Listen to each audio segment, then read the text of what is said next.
Hello again, beautiful souls, and welcome back to the Holistic Healing with Lori podcast. And I'm so excited when I get to talk to my students in this way. I just am so excited because, first of all, they're amazing people and they're so dear to my heart, and their journey is just so beautiful. And today we get to talk with a very special person, Melody Johnson, who is currently in the Relief and Transformation course and has just been going at big steps, just striding along. And so I'm really excited to share about her journey and for her to share actually with you about her journey. And before we jump in about that, I just wanted to let you know that I do have a masterclass series that's coming up that you can join us for, and it's specifically for long COVID, ME/CFS, fibromyalgia, but also really for any chronic illness. We're going to be going into resetting the nervous system that also goes along with emotional and symptom relief. We're also going to be talking about parasites and how they are the root cause of these illnesses. And then we're also going to be going into either pacing or food, and I'm not sure which yet. I'll just be upfront with you about that. So you can register for free for that, and you can do that in the description there. Melody, welcome. Hey Thank you. there. Thank you. Glad to be here. Yeah, Melody, you have had, just like everybody, quite a journey with all this. Can you give us a little bit of background about when you first came ill and what your experience was? Mine started young in my 20s with back pain. And then I grew up in the country. My dad was military. We lived off base. And then around 2000, I became a registered nurse. Then I became a physician assistant. And around 2018, I felt my joints swelling. I just didn't feel good. I felt fatigued. I got short of breath just walking 3 flights of stairs that I'd been walking every week for work. And I got concerned, so I knew what to order. I didn't have to go to the 5 doctors average. I got my friend to order everything to make it official, and it showed that I had autoimmune. I had Sjogren's, chronic fatigue, and fibromyalgia. And I functioned. I went to work every other day. I would rest on my days off. I would I joke about it, but I have an inverter for my back. I have every tool known to man trying to help me make this through Yeah. or get through this. So I was functioning. Then COVID hit.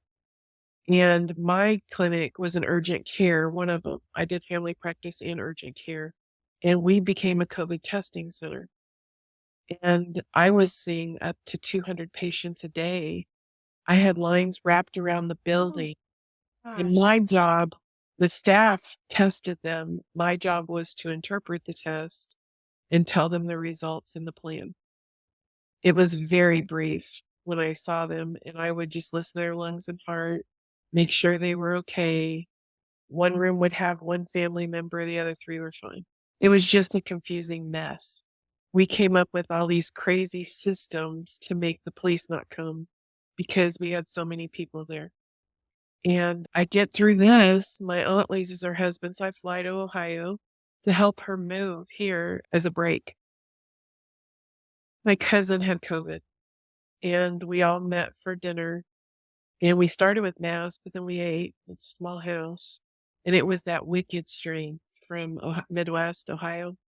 And I ended up within a week and a half in the ICU and stayed there for almost 3 weeks.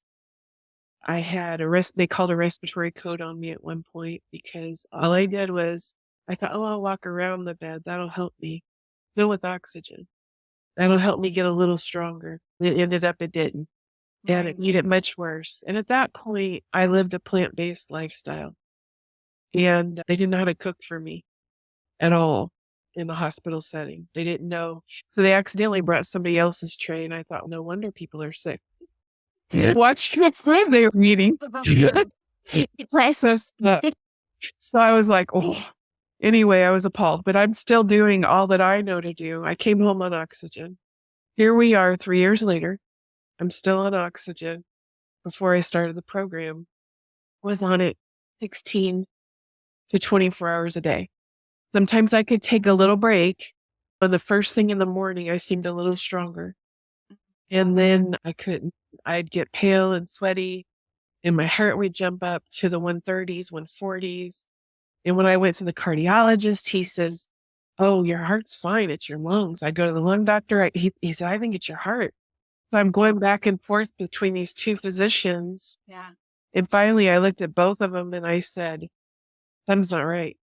And the cardiologist made the most sense. He said, "Your heart's working harder to make your lungs function." And I thought that's true because he did the testing and my heart was fine. So thank goodness, because I actually got some of the medicine from the hospital that killed 40% of the people. Oh, wow. So I was like, there's a purpose for me to survive that medicine, to Wow. survive that 21 days. And I have led so many to the hospital and saved their lives and talked to people and been very frank with them. Now I feel like, so I go along and I hire somebody I talked to a functional medicine doctor, just one call, and he casually mentions, "I've never healed a vegetarian or vegan.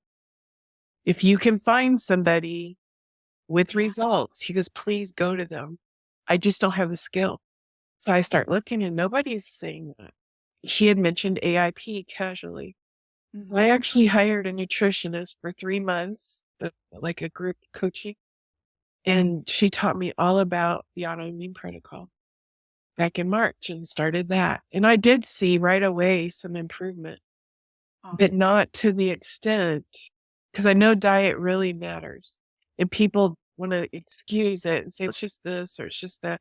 I remember joking my patients, I said, so you just take a little crack instead of a lot. And I would tell them to stop the sugar.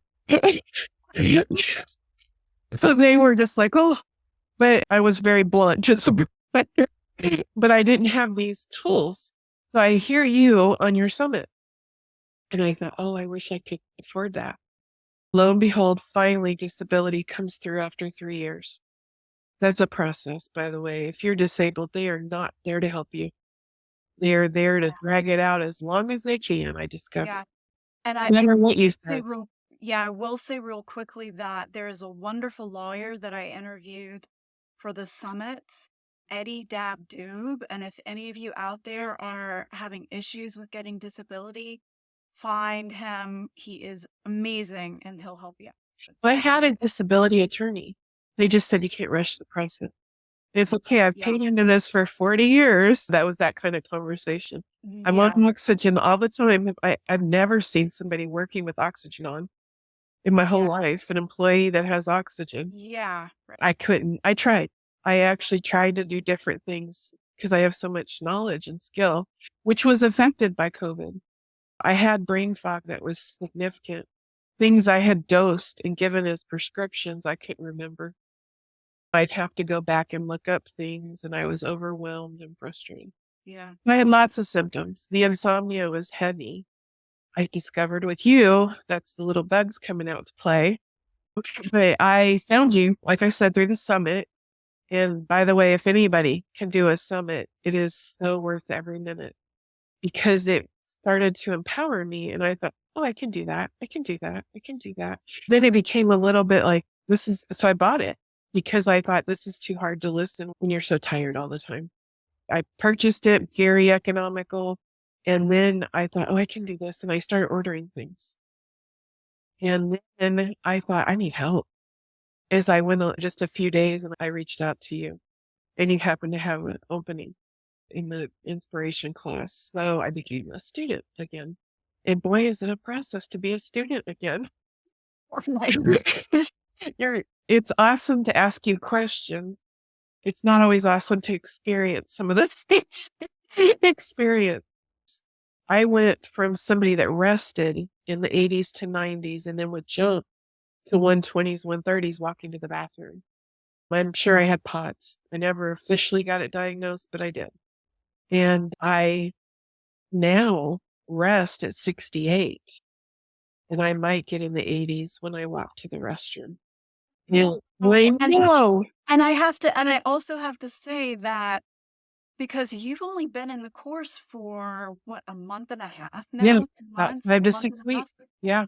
And just amazing. And also, one of the first thing that I noticed was because every time that I'd talked to you before, you'd had Yeah. the oxygen. That has been massively improved as Yeah. well. Yeah, you were using the oxygen. And then one day in class, I was like, Melody, you're not using your oxygen. What's going on? I know. It was awesome.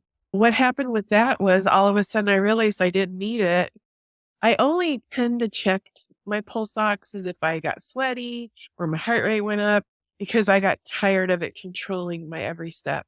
Sure. But yeah, you don't want to be low oxygen for too long because I need every brain cell I have. I would argue with myself and just finally said, "Screw it, I'm doing it." And I'd put it on and quit fighting it. Now I notice I rarely need it before evening. By evening, 5, 6, 7 p.m. And then when I go, I have rigid bedtimes because I've created those. Not because I have to do it, it's because I choose to do it. Because I've discovered if I will get in my room by 9 p.m., start resting and relaxing, create the environment I want, then I'm asleep by 10, and it works. It works. It really does. And I overextended last weekend. I was so excited that 3 days in a row, I got to go out and I controlled the time and did everything. On Saturday, I had a guest, my husband's brother, and he's not controllable. Yeah. Yeah. That I need to do certain timings. So we stayed up too long. So I didn't go back to the beginning by any means, but it did make me go back to oxygen a little sooner in the day, not early, but sooner. And it was just like, it just reinforced you really have to set your pace. Yeah. And pacing is magical, if you will. And used to, I would power through and I walked every day for 45 minutes, even though I could barely walk the rest of the day. In the next, I could barely get out of a bed. I could barely move. I would do it because I knew it was healthy. I was determined to be right. And I'll tell you, I went out in the pool and I thought 3 laps up and back. It took me down in the very Yeah. beginning. So I quit that. I do get to the pool and I just move my arms and I move my legs and I'm very gentle with myself. Yeah. But I've found grace and mercy. Yes. Yes. Because Yes. I And was just like, yeah, one of the things that we talk about in the course is that really that prioritizing physical movement is one of the last pieces that comes in place. I got so excited last week, I could actually carry the laundry basket. I haven't done that in months because I would have my husband put it towards in the machine. I'd Yeah. have my son carry it to where I was sitting. I would fold it, then he would carry it to the bedroom. And sometimes I put it away and sometimes I could. Yeah. The other Yeah. day I And just carried it and did it. yeah. And again, this is after a month and a half. Yeah. And you haven't even fully started treating yet, I don't think. Yes, I just started. I'm not Started. fully. I'm Right. building up.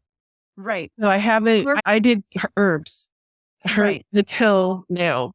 Perfect. But the Yeah. dominance is real. Yeah.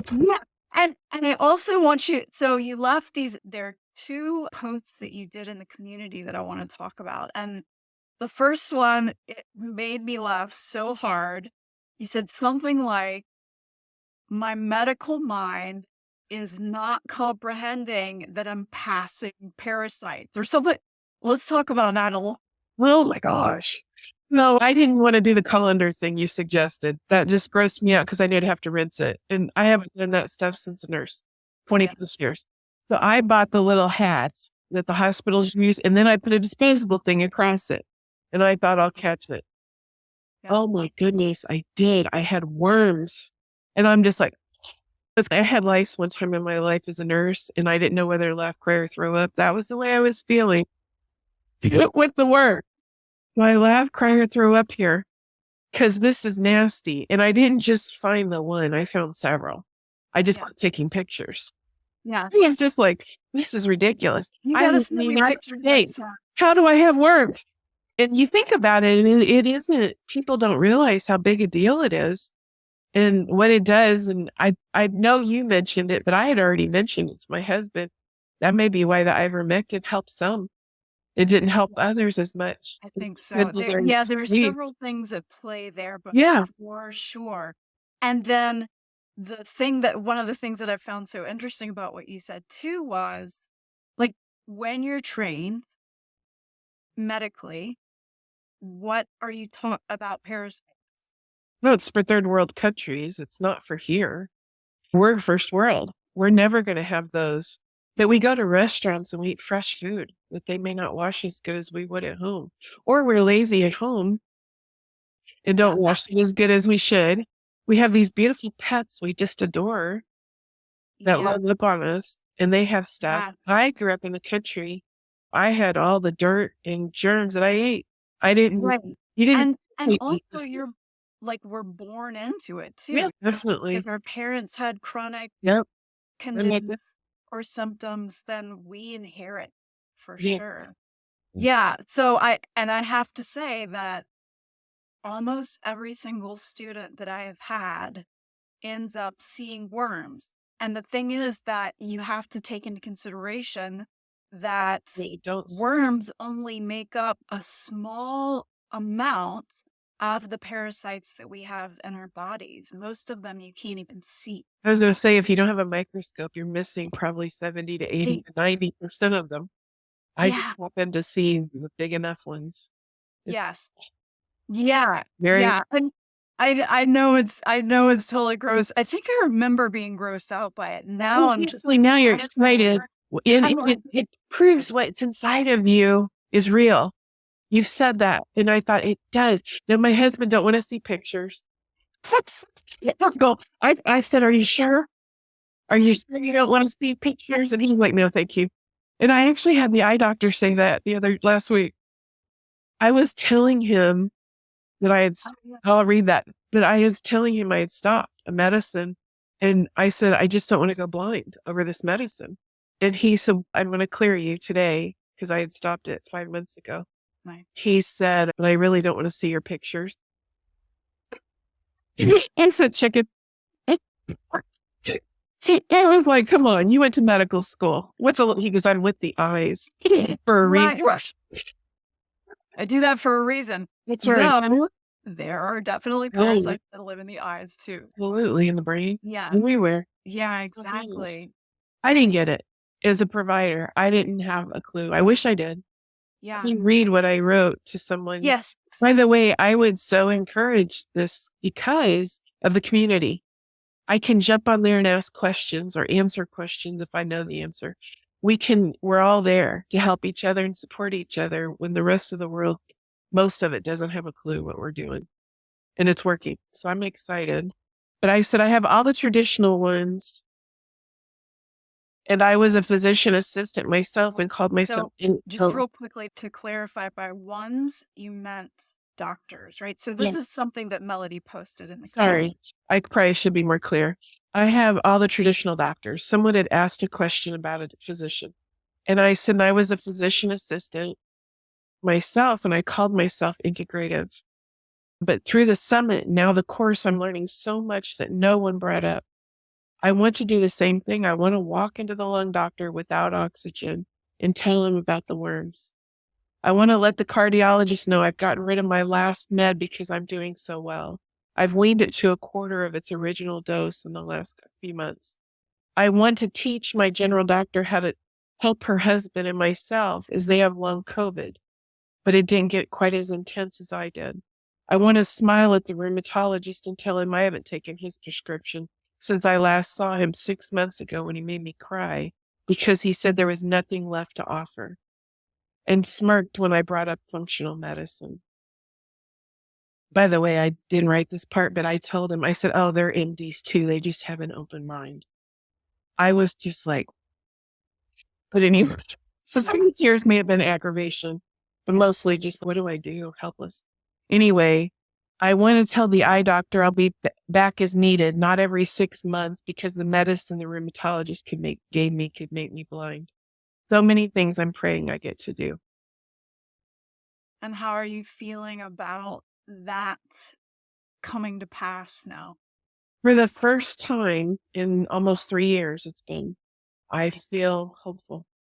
I feel like there might be an answer for me. It was interesting in the hospital, I lost a lot of weight because I was so sick and to eat was an effort. Then I get out and I'm still plant-based and I start ballooning up. I just didn't get it. My cousin and I joked about being the only plant-based people in the world that gained weight. And it was like, no, but it's Pretty part of frequent. it. And it's interesting now eating the way you've helped us learn to eat, how at peace I am with food. Before, that could be a whole conversation, the food conversations I had in my head all the time. Yes. And it was just like I couldn't stop it. And I can see in my face I've lost. And I think I've lost just recently. I had been on that other AIP for 3 months and lost nothing. And then I even said that to her. And she said, when you're sick, you may not lose as fast in the beginning. That's actually okay. She said, because if you're that sick, then it's more worrisome. And now I feel like I'm doing things in a healthier way, for sure. But hopeful, definitely hopeful and optimistic. And telling people left and right, sharing your podcast, sharing videos you've done to fit their situation. Because people don't care what you say until you meet what they want. And I've learned in life. And that's one thing I want to share with them, what'll meet their need. And you're doing it left and right with this program. And it's a big deal to do what we're doing because standard doctors will not do this or traditional medicine. Yes. Yes. And I'm so glad that you brought up the specificity for each different person because everybody is different. And that's such a big part of the program is like with you, we can play and have fun because you're more tolerant of things. Whereas with other people, they're very sensitive. And so we have to approach things in a different way. What's interesting is I wasn't tolerant before this. I didn't even know eat that. certain foods. I not like down to 4 like some people. I never got to that low. I think I like too much. I forced the issue. But it was, I just would feel bad and suck it up and just move on. My dad even asked, he's now 80, and he said, do you think it's because you've tried all those diets through the years that this happened? Because he didn't understand. And now that I've done the summit and with you, I understand. It's the hidden infections. Yes, It absolutely. is not what I did outside of myself per se.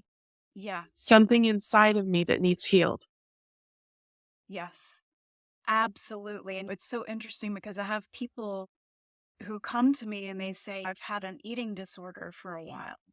And so I'm not sure if I can do the course. And I try not to push the issue too much, but if somebody has an eating disorder, it is because they have hidden infections and they have these cravings that are caused by the parasites. Same kind of thing with alcohol stuff, with all these different things. So I'm so glad that you brought that up. Recognize it. I even did volume, and he listened to vegetarians and vegan. Oh, you can eat as much as you want. That was my head issue, was overeating. But I never quite aligned with that. But yet it's hard to eat the right combinations, and I didn't have hunger sooner than I do now. It's interesting now. I'm a bowlful because it's a lot of food for me, and I never thought that would be that way in my life. Yeah, and you're Right satiated combination. afterwards. I am, and I stayed that way. Right. Before this, it didn't matter if I was satiated. I could eat till I got sick. It was stupid. And I would say that to myself. Don't think people are stupid. But it was just like, oh my God. And I'd be frustrated with myself. And then this has empowered me to think, no. And I made a rule for myself. If I wanted a second helping, wait 10 minutes, just 10 minutes. And then if I still wanted to meet it, I'm not going to make this so hard. It's so goal-oriented. It's work. It's like I've given my permission. I got to tell you one funny story. We used to work in a children's home, and this boy had a potty mouth. He would say the F word like I say the word.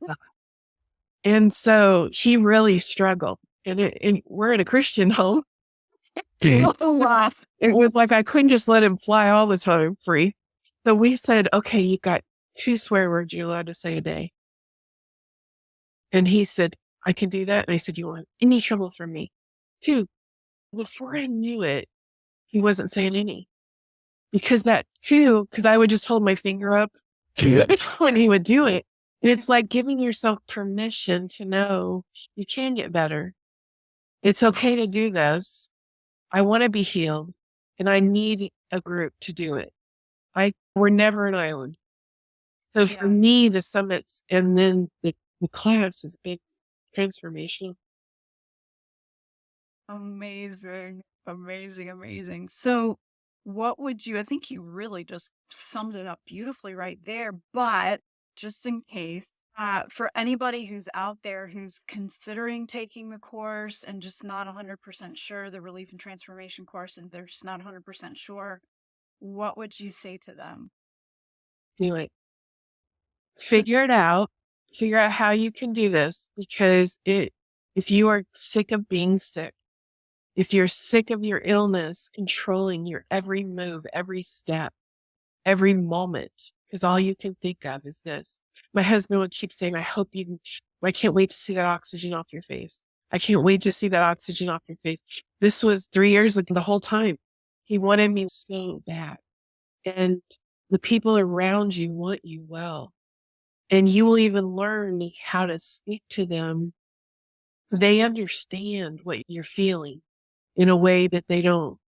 Some people have mocked. Like, oh, she looks fine. Oh, she's not sick. Oh, Yeah. she's this. And they think you're okay. And you're not inside. I would encourage anyone with a chronic illness, any chronic illness, to at least have a conversation with Lori and then decide that I would decide for it. If I did. Best thing ever. Yeah, yeah. And it's such a joy to have you in the course, and especially as a former physician's assistant, because you are so knowledgeable. You. I And was in you'll, medicine 30 plus years. So you can't play me anymore. From people's conversations, I'm the one that calls you on it. I'm the one, and I called myself on some things. You got to be honest with yourself. And being yeah, sick is not fun. My mom is chronically ill and she exists now on a couch mostly. I yeah, did not want to become that person. And yeah, when I first got out, I couldn't even get myself out of a chair without help. I had to be moved, helped, and showered. And I've come so far, but I knew there was more. I didn't want to stop. And I'm telling anybody listening, don't stop. Keep being your best advocate, be your own best advocate, and get yourself help if you don't know what to do next. beautiful. Melody, thank you so much again. And thank you, all of you who are watching and listening. And if you are interested in the course, please do reach out. I'll meet with you to answer any questions that you have if you're seriously considering it. And we do have that masterclass series coming up. And we have wonderful people in the program like Melody who have already walked this course path, and they can help you out and I'll be helping you out. So it's just a really supportive system that you'll be in.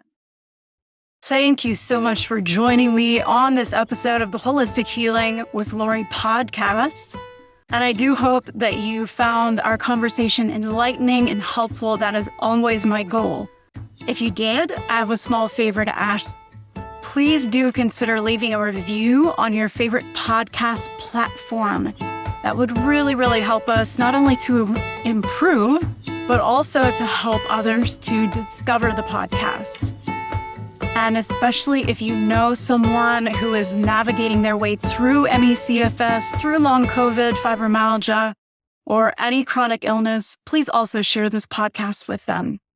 You know, my mission is to reach as many people as possible to instill this feeling of hope and help, and to share the insights and strategies that I know really work to help them on their healing journey. And just remember that you're not alone in this. We're in this all together, learning and growing and healing. And I'll see you next time.